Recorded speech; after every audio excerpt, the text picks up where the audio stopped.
Hai kawan-kawan semua, kali ini kami dari kelompok 6 mata kuliah kepemimpinan yang beranggotakan saya sendiri Martin Joseph Silaban, Putri Aryani, Christine Lestari Sinaga, dan Putri Angelita Munte akan membawakan materi tentang konsep kepemimpinan publik.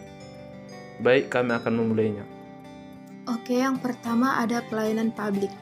Menurut Undang-Undang Nomor 25 Tahun 2009, pelayanan publik diartikan sebagai kegiatan atau rangkaian kegiatan dalam rangka pemenuhan kebutuhan pelayanan sesuai dengan peraturan perundang-undangan bagi setiap warga negara dan penduduk atas barang, jasa dan atau pelayanan administratif yang disediakan oleh penyelenggara pelayanan publik. Yang selanjutnya ada ruang lingkup pelayanan publik. Ruang lingkup pelayanan publik terbagi atas 3. Yang pertama, kelompok pelayanan administratif. Yang kedua, kelompok pelayanan barang. Dan yang ketiga, kelompok pelayanan jasa. Selanjutnya, kualitas pelayanan. Ada beberapa faktor yang menentukan kualitas pelayanan. Yang pertama, akses. 2. Komunikasi. 3. Kompetensi. 4. Rasa hormat. 5. Kredibilitas. 6. Keandalan. 7. Daya tangkap. 8. Keamanan. 9. Bukti fisik. Dan yang terakhir, memahami konsumen. Kepemimpinan adalah sebuah kemampuan yang terdapat di dalam diri seseorang untuk bisa mempengaruhi orang lain atau memandu pihak tertentu untuk mencapai tujuan. Gaya kepemimpinan dapat didefinisikan sebagai pola tingkah laku yang dirancang untuk mengintegrasikan tujuan organisasi dengan tujuan individu untuk mencapai suatu tujuan tertentu. Adapun gaya-gaya kepemimpinan secara umum adalah sebagai berikut. 1. Deserter, sifatnya bermoral rendah, tidak memiliki rasa keterlibatan, tanpa pengabdian, tanpa loyalitas dan ketaatan, sukar diramalkan. 2. Birokrat, sifatnya korek, kaku, patuh pada peraturan dan norma-norma. 3. Misionaris, sifatnya terbuka, penolong, lembut hati, dan ramah tamah. 4. Developer, sifatnya kreatif, dinamis, dan inovatif. 5. Otokrat, sifatnya keras, diktatoris, mau menang sendiri, keras kepala, sombong.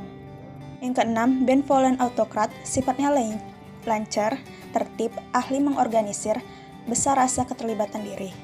Yang ketujuh, kompromiser, sifatnya pelintan-pelintun, selalu mengikuti anggina tanpa pendirian, tidak punya keputusan, dan berpandangan pendek dan sempit. Yang kedelapan, eksekutif, sifatnya bermutu tinggi, dapat memberikan motivasi yang baik, dan berpandangan jauh serta tekun. Lalu yang selanjutnya, kepemimpinan dalam peningkatan kualitas pelayanan publik.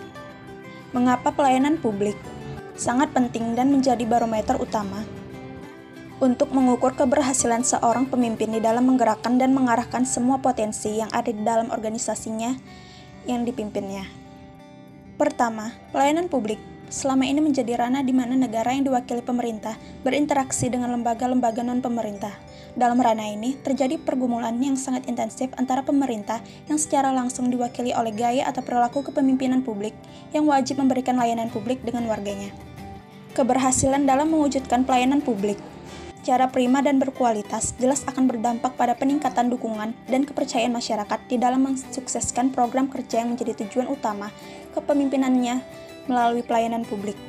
Kedua, pelayanan publik yang wajib diberikan pemerintah kepada masyarakat menjadikan pemimpin harus terus-menerus memotivasi bawahan yang setiap waktu berhubungan langsung dengan masyarakat. Keberhasilan bawahan dalam memberikan pelayanan yang berkualitas kepada masyarakat juga menjadi keberhasilan pemimpinnya. Demikian sebaliknya. Ketiga, dengan semakin meningkatnya kesadaran masyarakat di dalam berinteraksi dengan organisasi publik, menyebabkan pemimpin harus akuntabel, berintegritas tinggi dan transparan. Mengingat dalam suasana reformasi, semuanya bisa cepat terlihat dan serba terbuka. Oleh karena itu, kepemimpinan yang dibutuhkan saat ini adalah pemimpin yang bertanggung jawab atas tugas yang diembannya dengan integritas yang tinggi dan transparan. Selanjutnya studi kasus kepemimpinan Ridwan Kamil di Kota Bandung. Permasalahan reformasi birokrasi yang telah berjalan di Indonesia berhasil melahirkan pemimpin-pemimpin di daerah yang sukses mengembangkan dan membangun daerahnya dengan cara inovatif. Gaya kepemimpinan dengan berbagai langkah inovasi dilakukan untuk meningkatkan pelayanan publik dengan cara dan nuansa yang baru. Hal ini dilakukan karena diperlukan perubahan untuk membangun Indonesia dari daerah. Ketika daerah berkembang secara inovatif, maka dapat menjadi pondasi yang kuat dalam mewujudkan Indonesia yang inovatif. Beberapa pemimpin yang memiliki kepemimpinan inovatif telah lahir di daerah sebagai wujud keberhasilan reformasi birokrasi. Mereka mempunyai ruang dan waktu untuk berkreasi dan berinovasi di balik keleluasaan yang bertanggung jawab yang ada di era reformasi birokrasi. Misalnya Ridwan Kamil, Wali Kota Bandung. Ridwan Kamil adalah salah satu contoh kepala daerah yang menerapkan kepemimpinan inovatif dalam memimpin birokrasi dan melayani masyarakat di daerahnya. Pembahasan. Ridwan Kamil merupakan Wali Kota Bandung untuk periode tahun 2013 sampai 2018 yang dipilih oleh sebagian besar warga Kota Bandung untuk memimpin dan menjalankan amanah melayani kebutuhan masyarakat. Dalam memimpin birokrasi di lingkup pemerintahan Kota Bandung, Ridwan Kamil selalu menekankan aspek penting inovasi dan menempatkan rakyat sebagai agen untuk berpartisipasi dalam setiap kebijakan yang dikeluarkannya. Hal ini dilakukan agar terjadi perubahan nyata yang positif dan selalu menjalin interaksi dan komunikasi dengan masyarakat. Ketika mulai memimpin Kota Bandung, Ridwan Kamil dihadapkan pada sisa anggaran yang minim dan kompleksitas permasalahan yang harus diselesaikan. Berbagai pekerjaan rumah sebagai wali kota harus segera diberi solusi nyata melalui berbagai program dan kegiatan yang inovatif dan penuh kreativitas sehingga Kota Bandung menjadi lebih baik dan ramah bagi warganya. Langkah awal dilakukan dengan menjalin kerjasama dengan berbagai pihak, baik dari unsur pemerintahan maupun sektor bisnis. Berbagai pihak digandeng untuk menjalin kerjasama bagi kemajuan Kota Bandung.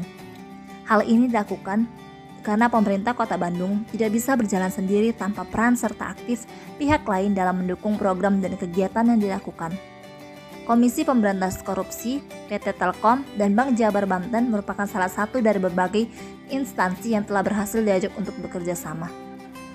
Ridwan Kamil merupakan salah satu pemimpin yang secara inovatif menggunakan media sosial sebagai sarana komunikasi dan interaksi dengan warganya. Bahkan, sebelum menjabat sebagai wali kota, Ridwan Kamil sudah akrab dengan penggunaan media sosial. Sebagai wali kota yang tumbuh di era digitalisasi, media sosial dianggap sebagai sarana yang tepat untuk menyampaikan dan melakukan sosialisasi berbagai proses kebijakan yang dibuat sehingga masyarakat akan lebih paham, tanggap, dan respon. Melalui cara ini, masyarakat dibukakan peluang untuk memberikan kritik dan masukan secara terbuka terhadap proses kebijakan yang dilakukan. Media sosial juga dipakai oleh Ridwan Kamil untuk menyapa warganya dalam rutinitas aktivitas melalui gaya humoris dan candaan dalam setiap posting dan komentar yang dibuatnya.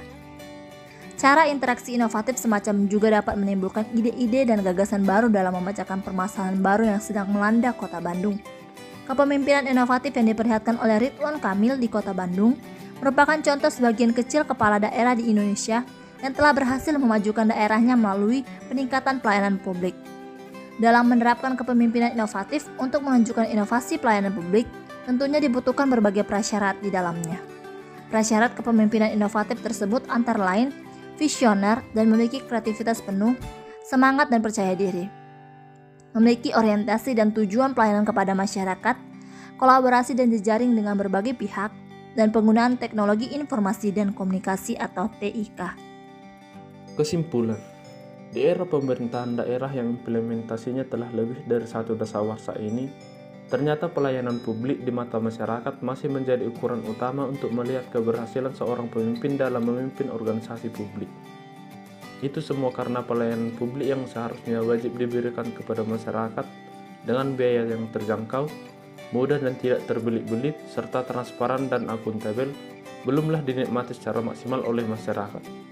Masih banyak dijumpai pelayanan publik yang implementasinya ke masyarakat belum dirasakan kemanfaatannya oleh warga masyarakat.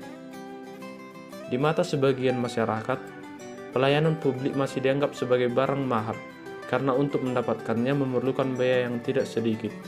Oleh karena itu, peran seorang pemimpin dengan gaya kepemimpinannya dituntut untuk mampu menggerakkan dan mengarahkan semua potensi yang ada di organisasi publik yang dipimpinnya, memberikan pelayanan publik yang prima dan berkualitas kepada masyarakat.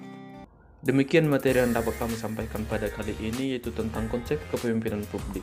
Jika ada kekurangan atau kesalahan kami, mohon dimaafkan. Sekian dan terima kasih.